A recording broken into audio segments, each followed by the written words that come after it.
What's going on, everyone? Welcome to Kriegs Korner. That's Corner with your K. Today, I'm joined by big man on campus, Jeff Nadu. Jeff, how you doing? Doing good, Adam. How you doing? I'm doing well. I really want to say how appreciative I am for you coming on. By the way, I should also say this. Karl, also on the show. He's the Vendetta college basketball expert, but I had to introduce our star guest right away. So, yeah, he can have top billing. It's all good. sorry I about heard that, Karl. Carl's quite the college basketball expert, so maybe I'm in for a little treat here. So, well, yeah, thank you for having me hopefully on. I'll try to keep pace with you. But You're yeah, very kind. So before we get into the college hoop stuff, there's a few things I want to ask.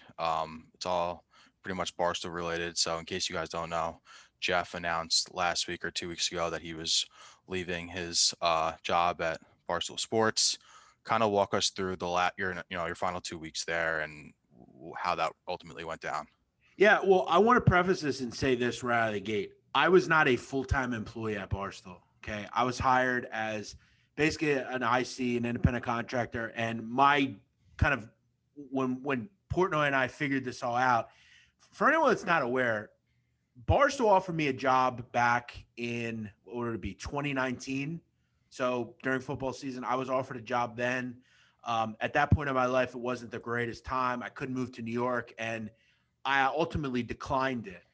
Fast forward a couple months, 6 months later, right before the coronavirus, Dave got back in touch with me, asked me if I wanted to come to New York, and we kind of hashed some things out. I was supposed to start on Selection Sunday. The pandemic hit, ended up getting pushed back to November. So I want to make it clear that when we figured out the deal in September, whenever that was, we had to kind of set that he wanted me to be remote, create kind of my own content that way, go to the gambling house, be a part of what I could be a part of, and kind of forge my own way.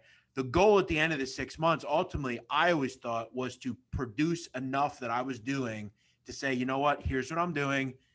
Is there a future here? And if there is, I want to turn what I'm doing into a year-long thing. I'll move to New York, and I will put all my eggs into the Barstool basket. But people have to understand, and I'm hoping you guys all understand, I have a career outside of this. I've been gambling for over 10 years. I have a website. I have all sorts of different things. So I guess I'm not the normal kind of kid, maybe right out of college or I'm kind of in New York already. I'm kind of the Stu Feiner type where I have kind of other things that I'm doing, and this was kind of presented to me. But as far as leaving, for me, it really was just a culmination of things. It's nothing that anyone really did at Barstool. I don't think I was ever properly, let's say, dealt with. I never really got, like, everything I did it on the show that I had was what I did. I had my own producer. I had my own social media. I was basically barred from any kind of work from Jack McCarthy, any of the people that were running the Barstool socials for the sports book and all that sort of stuff. I was basically barred. I was never interacted with by those groups. So I had to do all this stuff on my own. And I kind of got to the point where the end game was I was never going to be able to really truly do what I wanted to do there with certain folks hanging above me. And we know who that person is. He was never really willing to play ball with me. It was never about me or him. I really had ultimately no issue with the guy. He made it impossible for me to ever do anything there. And I saw you even wrote about it, Adam. You wrote that, I wasn't included in things. And it wasn't that I wasn't trying to be there. I would have been at the gambling house every single day I was asked. I was barred because he would be there. He ultimately would say something, and if he wanted to go, he would go. And that's ultimately how it was. I was always kind of, let's say, second fiddle, and that's fair. He'd been there longer than me, but I kind of just got to the point where I felt like I could do what I was doing there on my own. And, I'm not going to starve. I'll do other things. And I just decided to move on my own. Yeah, I mean, I acknowledge it, and I think that anyone who's looking at the Barstool from the outside, they saw the kind of the deal you got and the treatment you got. I know Dave kind of has a little bit like revisionist history on his podcast the other day, saying that that you were always welcome in the office, this, that, and the other. But I want to say something. That's something. And look, I was asked to go on the Portnoy podcast. I I ultimately felt like, I thought we ended it on a fine note. I don't think Dave has any issue with me. I don't have any issue with him. Do I think it was ridiculous that nothing was done and he was allowed to operate with impunity as far as what he said goes, basically, when it comes to Rico? Yeah, I thought that was a little out of line. But as far as going to the office, I think people have to understand it got to a point where I was not allowed to work with certain people. Certain people put the line in the sand and said, fuck you, I'm not working with you. That's basically how it was. Pick Central. Wasn't allowed on Pick Central. And going to the office, people have to understand, like, for me, it's 2.5 hours each way to go to the office. I do not live in New York. I had no reason to go to New York. And if I go to New York and approach Rico, okay, 5 minutes, it's funny for 5 minutes. And then what do I do? He wasn't ever willing to play ball, guys. And that's the ultimate issue. I was willing to do whatever I had to do. If I was going to be the heel, that's fine. We can coexist. And there are people there that don't like each other. We could have found a niche. The truth of the matter is, Rico Bosco can say he doesn't need me all he wants. He can say I'm JV. He could say this. He could say that. But at the end of the day, he's a whole lot less interesting when he has no one to beef with. And at the end of the day, I urge you, because you know this best, Adam, because you write about Barstool and you follow Barstool. Don't you think it's ironic that after 7 years, the man doesn't show his face? As soon as I get into the fold, all of a sudden he wants to show his face and be a part of everything. Why do you think that is? It's definitely not a coincidence. At the end of the day, Adam, he could say all he wants. He is threatened by me. You know, and I know it. No one at Barstool, all due respect from a gambling perspective, has been able to do what I've done for a long time. And he looked at me as competition. There's no legitimate reason he has to not work with me. And at the end of the day, if you're a man about your money and about what you're doing, you're willing to put aside petty grievances for the ultimate dollar at the end of the day. And I presented plenty of options. He was never willing to play ball. If he had played ball, I would still be at Barstool. And I likely would have signed another contract there. And I would have found a home there. But again, if you're not going to play ball, it's not really that fun. Like, Barstool is Barstool. You know it and I know it. To allow that to just continue to go on. And then to make it even more laughable after the fact, then everybody comes to, oh, big man got screwed. Well, where the hell were you the entire time? I carved out a niche. I had a show that I think real gamblers listened to. I think there were a lot of people that respected the show. It was something different from what the norm is when it comes to gambling at Barstool. As I said, we created our own lane. We had the Twitter account built. We had I got all the guests. That was all just me going out and finding those people. All the people involved with the show were not Barstool employees. I had a producer that did it for free. He was cool and he just worked with me. So it was hard to envision continuing to do it because I just didn't get a ton of support. But we know the real reason that he doesn't want me involved. It's not because he doesn't like me ultimately. He's just threatened by me. Yeah, he's definitely threatened by you. And I think the biggest turning point, at least in the public's eye, and I can only speak for me, but when Barstool Fund came around and the Men of Honor podcast was thrown on the table by you, you offered to do one episode, all the money donated to the Barstool Fund. And for someone who just claims some things are bigger than sports and all of his fake little gimmick stuff that he throws out, it kind of was very like what are we doing here? Like, you can't even play ball for a little bit just to make hundreds of thousands of dollars, save small businesses, and then whatever. And this was the same guy that 2 days later had the absolute nerve and gall to go behind everyone's back and email Dave and say, hey, can you include my family's business in on this? Yep. This is a guy that, again, I've never met the man. I have no ill will to him. Has he done things that have affected me? Yeah, he has. He's taken a lot of money out of my pocket. He's affected things that I've built my whole career on. I've tried to getting to Barstool is a big thing for me. I started out like in my fucking living room doing, gambling on my own when no one else was doing it. And I'm proud of what I was able to do, regardless of whether it worked out, regardless of what you think of me. I did everything on my own.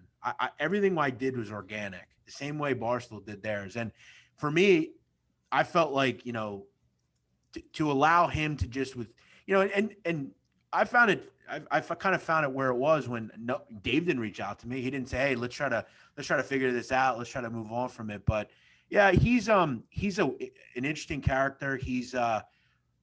I think everything that I don't want to be in a man, I don't. He is a wretched person. He is a terrible person. He has done more things to me than you would ever know. I still deal with the shit. And the problem that I have is, and I'm not afraid to say this publicly, when you have somebody that's making a mockery of you and tries to do things, you handle shit at the end of the day. And, I really could never do that. I had to just kind of deal with it and put up with it. And like I said, most people just put petty grievances aside and say, you know what, for the good of the company, I'm going to do them out of honor pockets. Just if it's one time, or we're going to do, because look, you guys both know this, that you follow Barstool. If him and I did a pod together, it would be one of the most popular shows they have. I mean, it's just that simple. And no doubt. I even, towards the end of the time I had there, I offered to do a March Madness contest. It would have been some of the best gambling content they've ever done. And I said, if he beat me in a picks contest, he's a college basketball guy, according to him. He has his own show. I told him I would quit. I would leave the company if he beat me. And he could have stuck the knife in my heart, but, he didn't want to do that. And the last thing I'll say on it is all I needed to know when they hired me to do sports, college basketball is my forte. You give me a show, okay? And then to make it even more laughable, you give me no resources for the show. I have to do everything on my own. And then you allow another group who's a distinct rival of mine to do the same show, and you put every resource you have in the company into that show. Not only the same show, the same initials, the same quick little yeah. I mean, it's, and again, do you think they got Bob Huggins on their own? I mean, come on. I mean, give me a break. Big Cat said he did that himself. I mean, they need that. And one other note before we transition, and I don't want to take up too much of your time when it comes to this. You're It's good, moving on. But you were talking about earlier how now everyone's saying, "Oh, poor big man," and Big Cat himself literally stormed into Pick Central. He was yelling at Rico, "Oh, you happy? And this is what happened. Like when they let Rico, for some reason they think he's important enough to let them rule the company, which is, in my opinion, stupid and ridiculous. It's big time revisionist history coming out of a lot of people from Barstool. And I would say probably including Dave, and he'd probably even say that himself. All right, into the college basketball stuff. Yeah. Well, just one final. Oh no, yeah, go. I want to make this clear. I left there on a pretty good note. They were pretty cool as far as, they didn't throw any roadblocks up to me. Here's what I'll say about it. I'm disappointed that, Rona and I were working on something behind the scenes that I really thought was, and it wasn't even gambling related. It was totally off the beaten path. It was something that truly, when I tell you this, nobody at Barstool was doing it.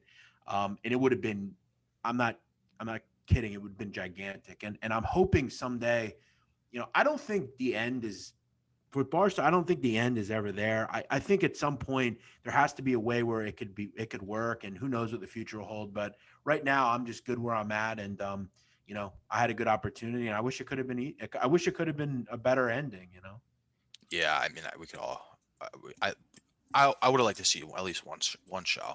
It would have broken every single podcast record they have, no matter what. No matter Call Her Daddy, Part of My Take, it would have shattered all their records.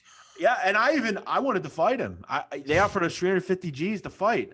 Listen, I would have gotten to the point where, he could have most of the money. I just wanted to do it. I wanted to fight him. I wanted to settle it there. I presented all these opportunities, and at the end of the day, you mentioned the Big Cat thing, which I want to quickly mention, and then we can move on. I love Dan. He was way back 3-4 years ago when I first made contact with Barstool, he vouched for me to Dave when they were over on 27th and Broadway. He was the one that vouched for me. I remember meeting Dave, and Big Cat was the guy that did that. I've known Dan for a while, but the truth of the matter is Dan, with one phone call throughout my time there, could have ended this beef or just made it ornery, and we could have been okay. We could have both worked together and it would have been fine. He didn't do that until after I left. And, I wonder why. Well, you mentioned the fight, and I'll use this as a nice little segue. Something Jeff and I both have in common is we both Jeff a lot more recently than I, lost a lot of weight. Yeah. I lost 100 pounds in about 4-ish months. Tell me a little bit about your weight loss journey, what you did, your goal. Are you at your goal? I saw you were getting close. Yeah, I'm about 8 pounds away, man. As you probably had it happen to you. You know, once you get to a certain point, it's not as easy to lose weight. You're just trying to kind of cut it off as much as you can. No, it was funny because I said I went to Barstool around the coronavirus when it first happened, and I was on radio, and I remember going home that night and I watched the video, and I looked at the tape and I was blown away. I couldn't have believed how overweight I was and how out of shape I was. And I remember like just walking a block or two, I would get tired. And I just said, enough's enough. We had the virus happen and I was just really bored during the days. And I said, you know what? Like, I'm going to go out and start walking, and I would take 40 minutes. I just go out every day and walk. And the goal was to sooner and sooner just start running more, run a half a mile, then a mile, just try to slowly do it. But as I did it, I started doing intermittent fasting where, I wasn't eating a lot of times during the day, but I was just eating the wrong stuff and I was eating late at night. And I thought, I got to curb this because I don't really eat that bad. I don't eat fast food. I don't really eat that terribly. I'm just eating at the wrong times. And I watched this thing about intermittent fasting on Joe Rogan, and he talked about how, if you just cut it down, the food is so much better.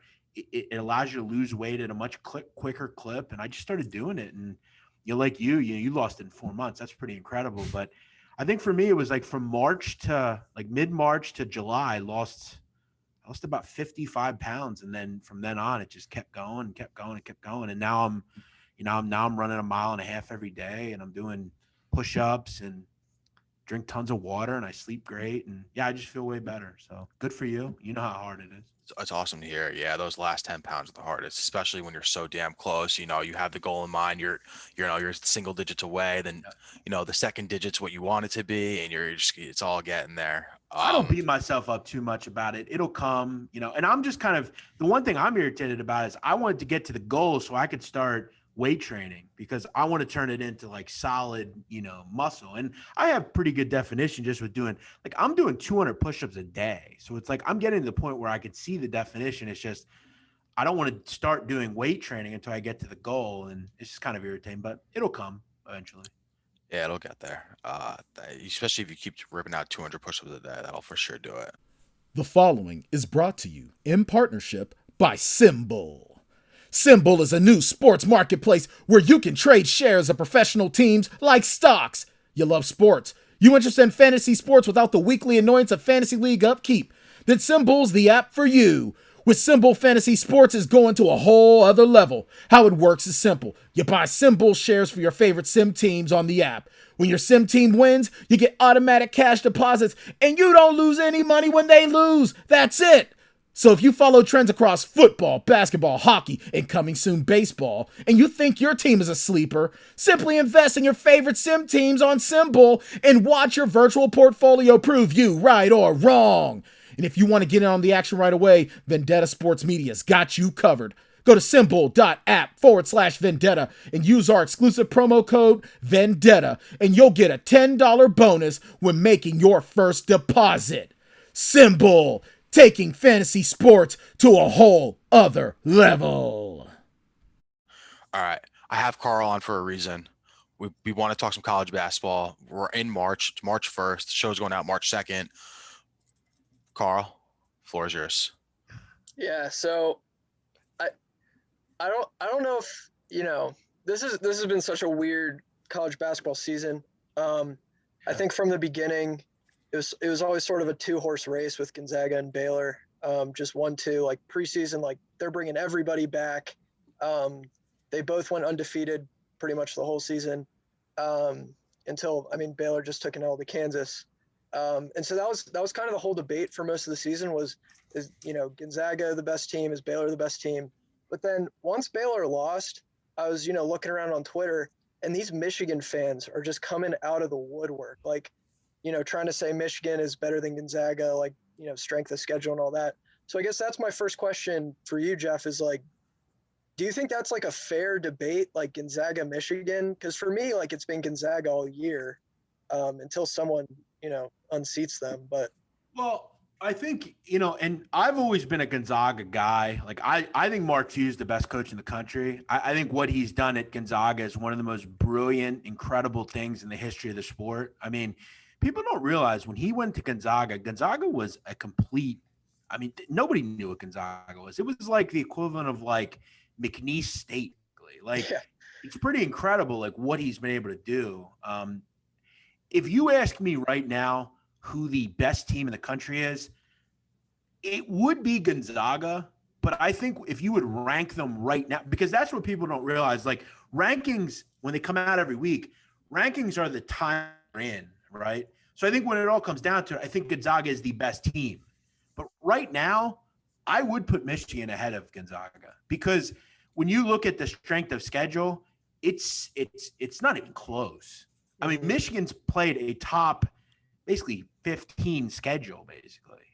Gonzaga is in the hundreds. So they really hurt themselves. And I know they play an elite out of conference schedule every year, but the truth is they haven't played a meaningful game in 2 months, over 2 months. We're going on 2.5 months. The last time they played a game that mattered. I mean, they've won by double digits in every game this year, I believe, or I think all but one or two. Yeah. I think West Virginia was the only game that didn't win by double digits. So, yeah, I'm a big Michigan guy too. So I'm very happy with what they've done. But I think the big question now, guys, is who the hell is the fourth number one seed? Because all year it seems like any team that gets to that 3 line outside of Michigan is the third best team.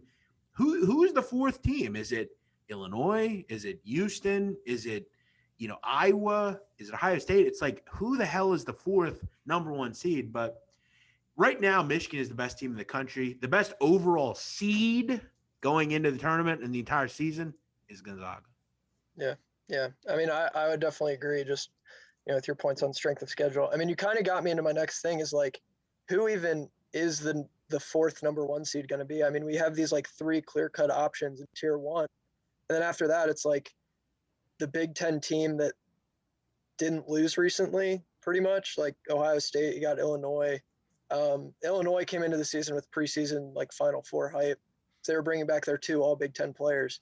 So yeah, I mean, I guess personally, I guess I'd give it to Illinois. But I guess I was just wondering, like, who do you think should get it?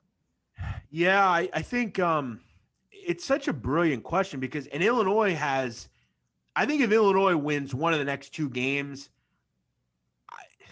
I think you have to make them the number 4 team. They're the fourth number one seed. I mean, they've already beaten Iowa straight up.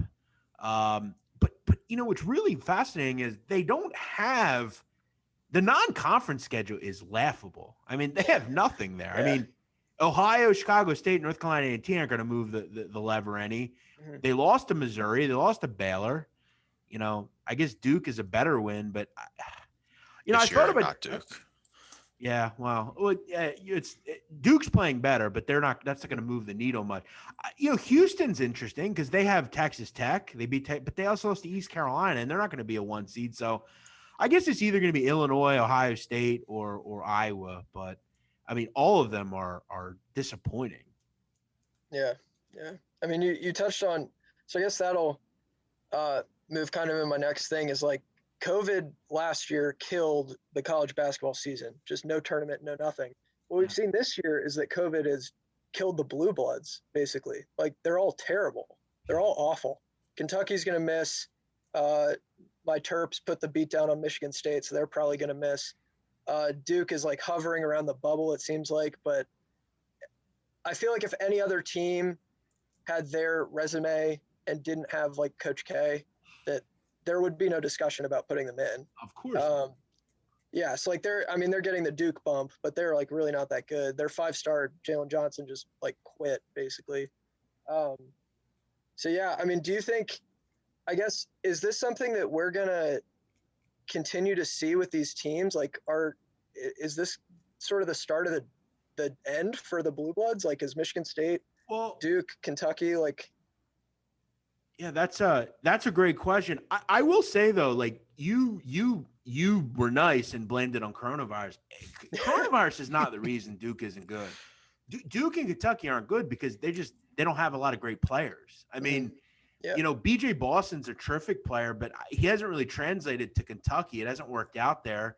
Mhm. Duke, I would say this is the worst Duke team in a long time. I mean, I don't think if there were no coronavirus and it never happened, I don't think these teams would be any better than they are. I think they are really I think antithesis right now, especially Duke, of this ridiculous rule that you have to go to college, which is going to continue to pulverize college basketball, because you get situations like Jalen Johnson where he just doesn't care. He doesn't want to be there. Why are you making kids go to school? And I'm so glad that the G League has allowed kids to just jump over and go right to the G League, because it's still going to allow for the real superstars that are really aren't going to make much different in college basketball landscapes anyway.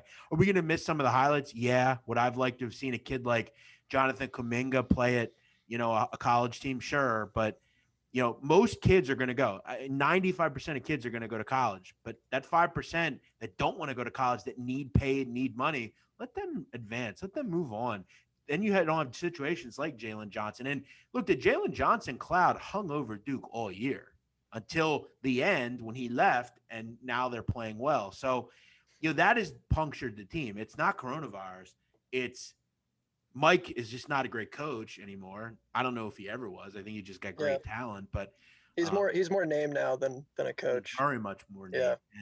Yeah. And so no, I don't think I think it's affected more or less the games than anything. I mean, it's nice when you kind of, I think when you watch basketball like I do, I watch so many games like of low level importance that a lot of those games don't have crowds anyway. So I don't really think about it, but it's such a major difference on, like, I remember listening to that Wisconsin Illinois game on Saturday, and they talked about, I think Benetti or Dockich, whoever it was, said, it would be real nice if Madison had a crowd right now, because I feel like it could kind of help Wisconsin get back into this game a little bit. And that's something I think we've missed considerably. But and some teams have just gotten really unlucky. I mean, certain teams they have coronavirus pause for 30 days, and then they play 2 games and have another pause. It's been a mess of a season for some of these, but hopefully we're all the way through, and next year it's not going to be like this.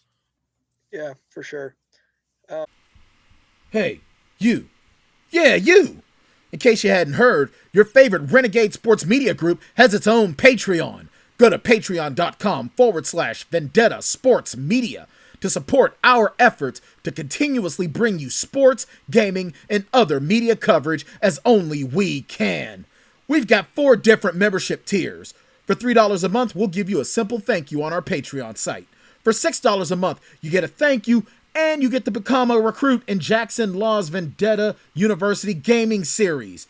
For $10 a month, you get everything from the previous tiers, a special thank you at the end of our videos, free access to our upcoming Discord chat, and a free koozie after 4 months. And then the big dog, $50 a month, gets you everything from the previous tiers, as well as opportunities for Fantasy League invites, stream gaming, possible invites to mock NFL and NBA draft sessions, a once-a-month Google Hangout, and after 4 months, a free t-shirt. Yeah!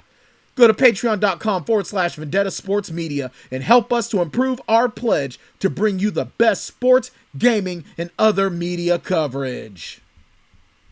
Adam, you look like you want to say something. Yeah, I did. So you mentioned this earlier. You watched a lot of those low-level games, and that's because you are a college basketball handicapper, a gambler. You watch a lot of games. I don't know, this is gonna be a little hard to hear, but I think you're in one of your worst losing streaks ever. Is that true?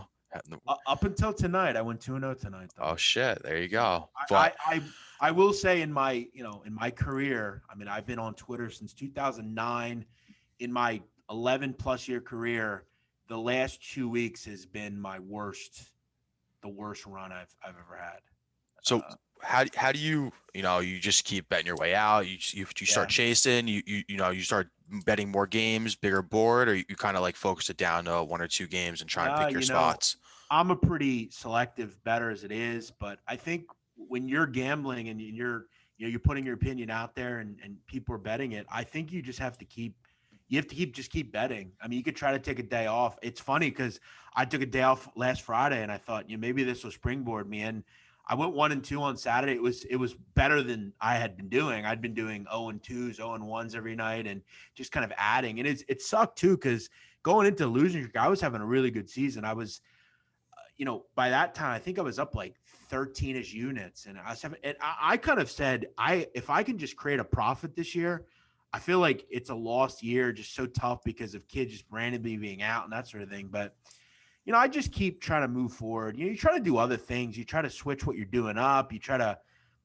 run a different way when you got to work out, or try to do something to switch the karma up, or try to do something nice for somebody. But, my dad told me this a long time ago. My dad's in the stock game, and he has his own losing. It's more like gambling as well. And he told me, look, you just got to keep going, man. Like, you got to trust what you're doing. It'll turn, maybe do something different. And yeah, you just kind of hope. I kind of hoped it would change, and knock on wood, hopefully I'm out of it, and I can go on a little bit of a run. But you just got to keep firing along, especially if you're someone that takes it seriously. You keep firing away, keep doing what you do, and there's a reason I always say that, like, if you follow poker, there are certain poker players that have been around for years, and they're around for years because they have kind of built a reputation in the game that they can do things. And, regardless of whether they win or lose, they're trusted and they're respected. Now, I know I'm not everybody's cup of tea, but I think one thing people will know about me is I always put everything I have into what I'm doing. And, I feel like info at the end of the day, people like the info that I'm giving out. So whether I'm giving winning picks or not, I think people still respect the info. So I'm okay with it. All right, Karl, back to you. Yeah, so I guess we're gonna have a bracket in less than 2 weeks, and so I feel like there are some teams kind of, as we enter conference tournament time, and as we kind of see what the final bracket's gonna look like, there are some teams that, at least for me, are really tough to evaluate, and so I just kind of want this is sort of like a buy or sell type section. I just kind of want to hear like your take on like what you think about these teams. So the first one is the Houston Cougars. I mean, they have a nice looking record, but that East Carolina loss just looks so bad. Like, East Carolina is barely like a Division I level basketball program. Well, that's not fair. But it's for a team that is supposedly as good as Houston is. Like, they have these just bizarre losses against Tulsa and East Carolina, and they lost Wichita State, which I don't think is as bad a loss. But is this? I guess, like, are they legit? Like, are they? They're ranked really highly in a lot of the metrics. I don't know how how well you keep up with like KenPom and stuff like that, but yeah, I don't know. I'm not high on them, so that's just kind of my opinion. Yeah, I think, to kind of counter one thing, I will say, they did lose to Tulsa once, but they did go and beat them 86-59. So I think, in the grand scheme of things, it's a loss, but I think you kind of look at it and say, you're going to have losses. No team, outside Gonzaga is going to go undefeated. The East Carolina one was a weird one. I didn't understand that one. They've had a brutal season, the Pirates. They haven't played in weeks, and they've had all sorts of stoppages and stuff. But they do have a really quality win against Texas Tech. Boise State, that's a top 50 win.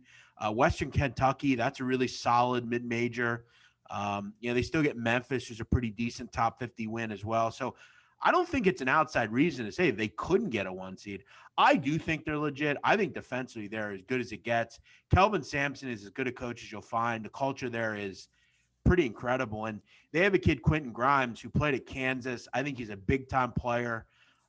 They can really jump on you quick. If you watched that game yesterday against South Florida, that was quite the performance. And I know it's South Florida, but they were up 56-21 at the half en route to a 98-52 win. I think they are very legit. I think they're pretty deep. They're experienced. They've got great defensive skills. They rebound the hell out of the ball.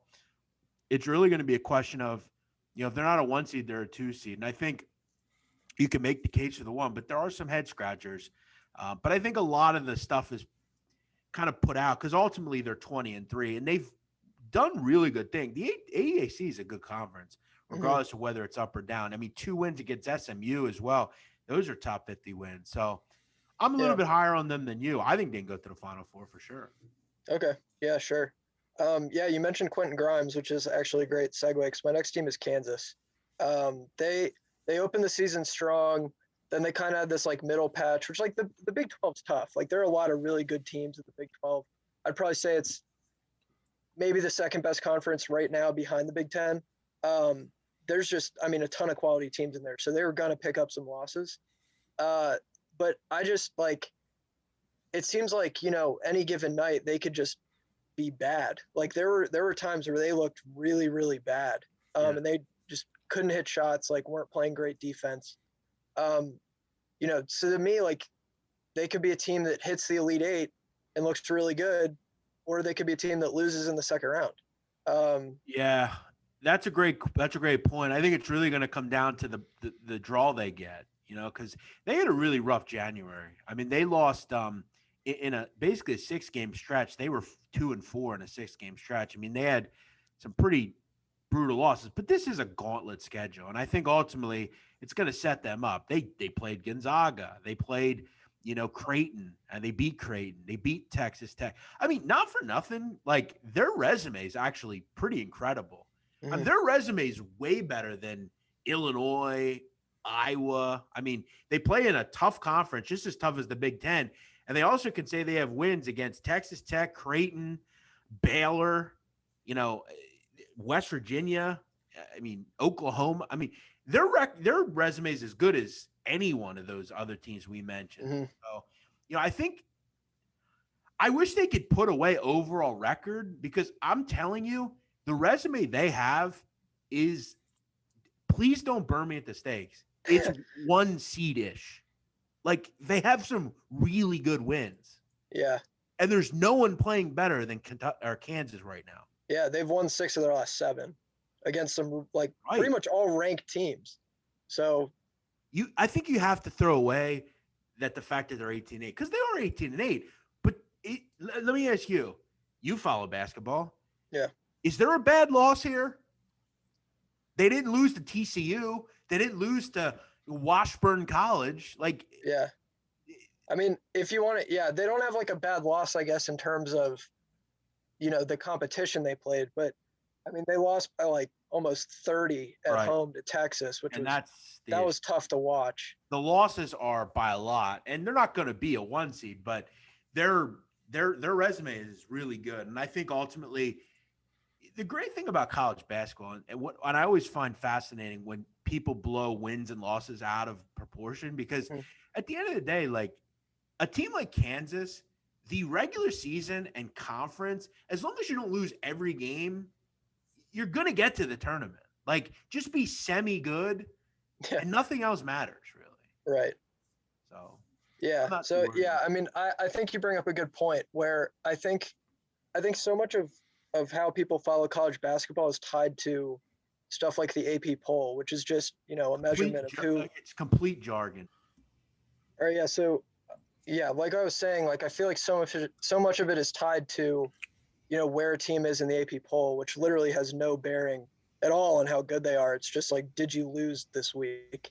And so like that's kind of my thing when evaluating a team like Wisconsin, where they play a really tough schedule too, and they've dropped a couple and they haven't looked great.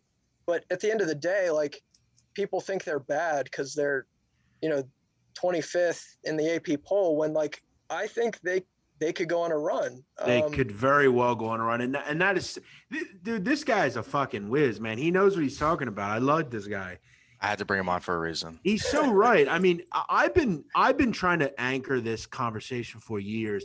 This fucking AP poll, and these fucking people like John Rothstein and these cats that, you know, it's all about fucking ranking. Like at the end of the day, does this team, when it matters most, get the job done? And Wisconsin is a blue chip stock, okay? They're always going to be there. I don't care that they went win-loss in January. They're good enough to make the tournament. And I'm going to tell you right now, if I'm a coach in America that's going to the NCAA tournament, I don't want to see Wisconsin, because everybody knows, that respects and knows college basketball, they are about as good as it gets from a fundamental standpoint. They are just a brutal matchup. They're great defensively.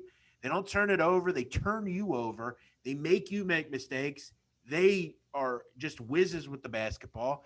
And I'll tell you what, they're 16-9, and they've gotten absolutely nothing this year over the last month and a half plus from Brad Davison, their senior leader. Hmm.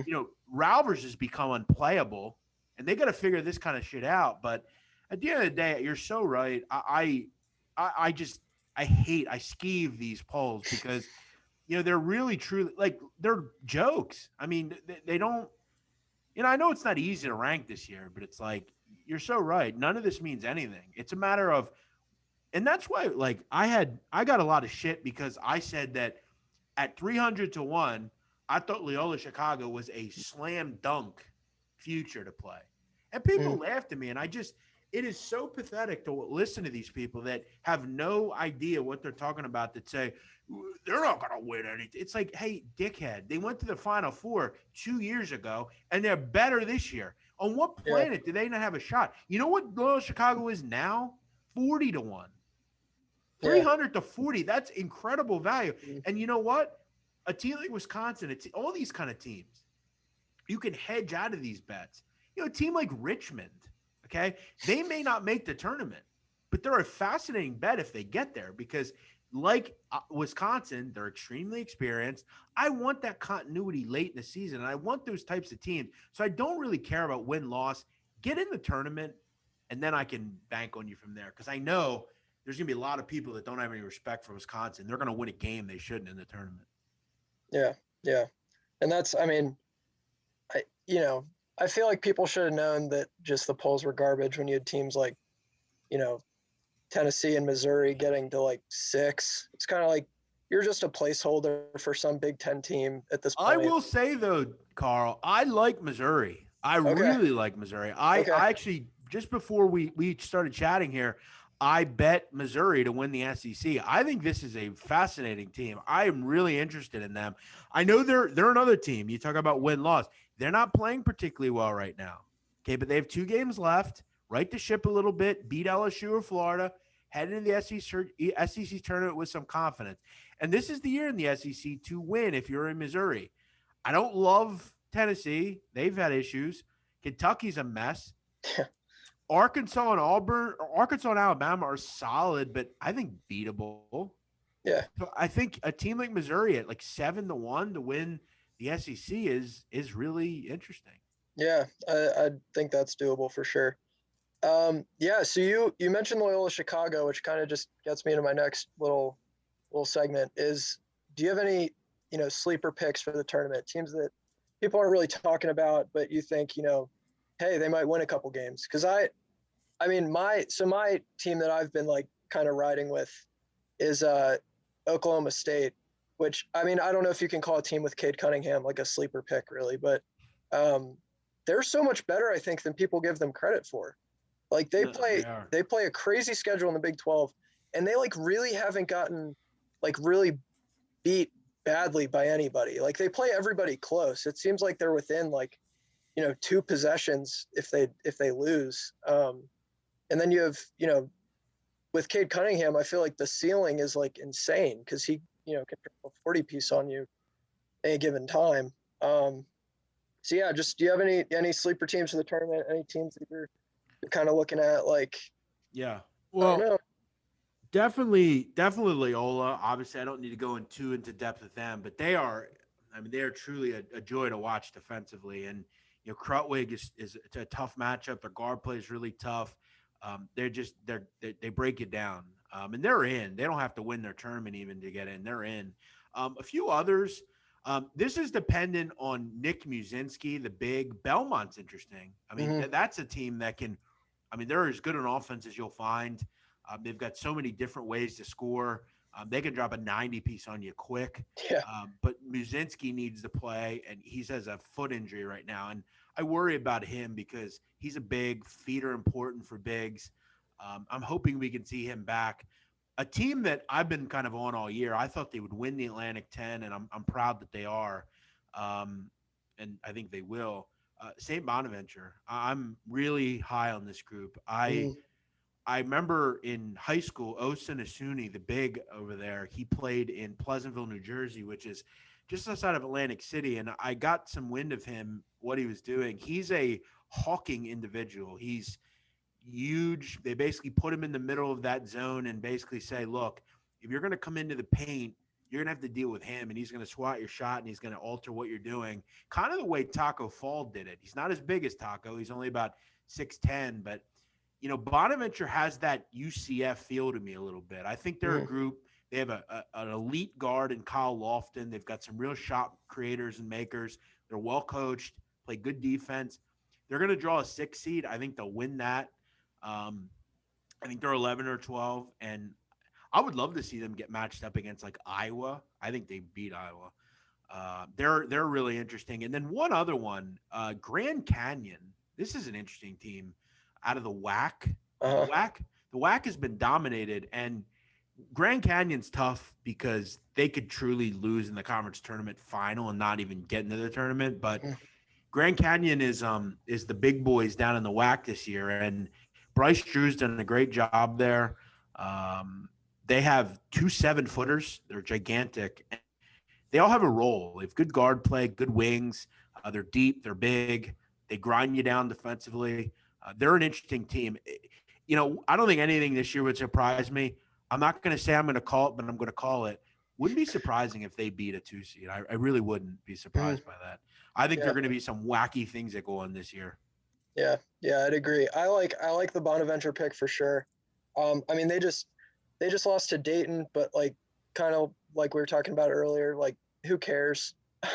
Like you're never as bad as your worst loss, and you're never really as good as your best win either. It's all this final game in the A10 tonight meant absolutely nothing to none. Oh of yeah, nothing. Because like tonight I had St. Joe's.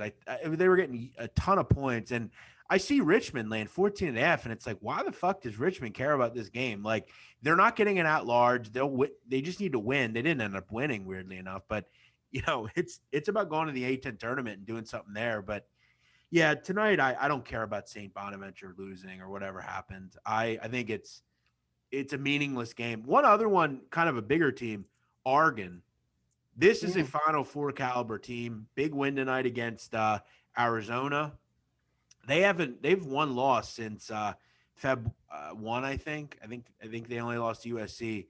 Very good team. Finally healthy. Duarte's good to go. Eric Williams is back. They're very deep. They're well coached. Run a really interesting zone that catches a lot of people off guard. It wouldn't surprise me if Oregon make a deep run. Yeah, and that's something I've been kind of looking at is, if you even just like look at, past NCAA tournaments, there's always, no matter what, there's always a Pac-12 team that ends up, winning like 3 games, and then there's always a Big East team that goes on a run that nobody was expecting. Or Syracuse, or yeah. So like some team like that, where it's like Syracuse is a 10 seed, and then you blink and they're in the Elite 8. Yeah, I think and there's always going to be that team, and I think it could either be like an Oregon as like a 9 seed. I continue to be very stubborn as well on Seton Hall. I think the big hang up with that group is I'm not a big Kevin Willard guy. Kevin Willard has had some really terrific teams there, and he's pissed it away. I think he has 1 or 2 tournament wins. It's kind of laughable, but Mamukelashvili is really a terrific player. So I think if they can get in and they're pretty healthy, they're an interesting group as well. But I think they're kind of struggling right now. They're 13-10, and I think they're fringy bubble at this point. So they need to stop screwing around. Yeah. One team that a couple weeks ago, I put out this post about, 6 or 7 teams, that are underrated right now for March Madness. And this was like weeks ago, so obviously things have changed. Like there's a possibility Drake might not get, an at-large at this point. We'll see. But one of the teams that I had in there was Xavier. And, they've kind of, been meh recently. They beat Creighton, which I think is big. But like, I don't get why people still sleep on these conferences like the Big East. And even, we were talking about the Missouri Valley, like these aren't bad conferences. Like you can't just write off teams because, they didn't, play this crazy schedule or anything like that. So I think I will say this. I think the Big East this year has been, frankly, I mean, outside of Creighton and Villanova, there's not a lot there. I mean, Butler's down, St. John's has been a mess. UConn has had stretches, but they didn't have book night for a while. Yeah. Providence is poor. Georgetown's down. Marquette's down. It's not a particularly good conference. And Xavier was such a fraud because they won. They were undefeated at Christmas, basically. And then you look back in further inspection of their resume, and it's like, well, okay, what did they really do? Okay, they beat Oklahoma. They made like 23s that game. They would have beat the fucking dream team that night. But Yeah.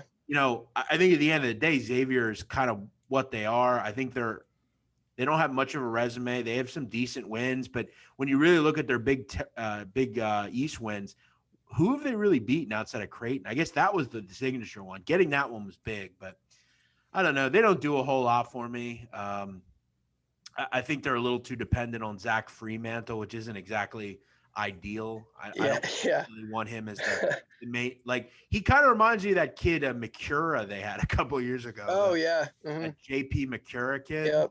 He's a little bigger, but yeah, I will give Steele credit though. Like, they lost a lot of talent last year. I mean, Najee Marshall and Tyreek Jones and Quentin Gooden, I mean, they lost a ton of talent. So it's good work by them. And they even lost some talent too that just got injured or wasn't eligible for a while or whatever. So yeah, they've done a pretty decent job all in all. Yeah. So I want to wrap up a little bit. Jeff's given us so much of his time, and I appreciate that. Give me gun to your head right now. Who are you taking to win the whole thing? Well, from a basketball perspective, not gambling perspective. Yeah, from basketball, sure. I want to see Mark Few win. I think it would really just put the bow on top that he is the greatest coach in the country and a complete legend. I think he deserves it. He's been so close, and this is, I think, truly the best team in the country. They have just destroyed every team basically they played. I think ultimately they will win. I just think they're a buzzsaw, and let's say they get into that one region. Your second seed in that conference in that side would be probably like West Virginia. It's like there's no one on this side of the bracket. They beat Iowa, they beat West Virginia. Like when you really comes down to it, I think the only chance they lose would be in like the last two games of the season, whether it's the Final Four or the national title game, because that's the only time they're going to have to face a one seed. And that's why being a one seed so crucial, because you avoid Gonzaga, you avoid Baylor, you avoid Michigan. That fourth one seed, that's truly the greatest seed in this tournament. So whoever is that, I mean, that is so big to get that, because you could be the 2 seed that goes to have to play Gonzaga, and that's going to be the end of the road. I just think it's going to take a monumental effort to beat Gonzaga, because they just have. I mean, Andrew Nembhard's a backup for them, and that's he would start anywhere else. Well, he did. He killed it at Florida last year. Just fucking Mike White didn't use him correctly, but it's ultimately going to be Gonzaga, but I think there's going to be some real messes this year. I got to tell you, especially with the no traveling and everybody's in one spot. I think it's going to make for some great theater. And, we got cheated out of it last year, but it is going to be so much sweeter this year. And, I think we all have a lot to look forward to here, in the grand scheme of where we are. I mean, we've missed out on a lot over the last year. I think it's taken a lot out of all of us, but getting stuff like this back, having this theater to run with over the next month, it's going to be fun. So I'm excited about it. Yeah, the storylines are going to write themselves. Everyone in one city the whole time. There's only so many hotels. Fans, I heard, I saw. So that's kind of a cool end to it. And hopefully next year, guys, we don't have to deal with this. We can just kind of get back to business. Yeah, if I know the NCAA at all, they're going to try and pack fans in there and make as much money as they can. They don't give a flying fuck. They got to get some money back from the mess that was last year. But yeah, I mean, ultimately, if we could just hear some crowds in there, that'll be fun. I will tell you guys, if you ever get the opportunity, go to the Final Four. It's a great. I was there a couple years ago. It's awesome. Great experience. It's definitely on my bucket list. Karl, any last questions? I mean, I don't want to end this without, just asking about my Maryland Terrapins. I mean, listen, I think this like last stretch has been the best we will play all season. And I think it's all downhill from here. But yeah, I don't know if you have a take on Maryland, I but actually have a pretty strong take. Are you from Maryland? yeah, Where about? I'm from like in between Baltimore and DC, Shout out, good stuff. What, PG County? Howard County. Okay, cool. Yeah. Cool. I always have a soft spot for Baltimore in my heart. The Wire is the greatest piece of entertainment ever made, so I always have a love for Maryland. But okay, so here's what I would do if I were Maryland. And it's funny because I did a podcast earlier tonight, and they asked me a question about Maryland because I think one of the kids was from that area or something. But yeah, they're one of the most irritating teams ever to me because you know this, you're a fan. The amount of talent that has went through there over the last, let's say, 7 years.